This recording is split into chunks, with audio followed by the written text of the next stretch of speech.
I don't think this fella's well, do you know that? Yeah, he's very pale. Yeah, I think I might ring a doctor's appointment for him. Yeah? Hello, how are you? I'm just looking to book an appointment for my son.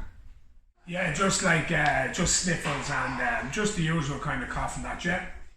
The COVID test? Do you think he has coronavirus? Okay, yeah, okay, you can book us in for that, yeah, yeah. Alright, thanks, bye, bye, bye.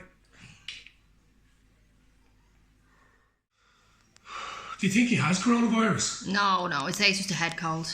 What if he does though, like? He's been in contact with my mum and dad, your mum and dad, my sister, your sister, our cousins. We've been to the shops, we've been to loads of shops, we've been to the playground. He touched the stuff in the playground. What if everyone has coronavirus?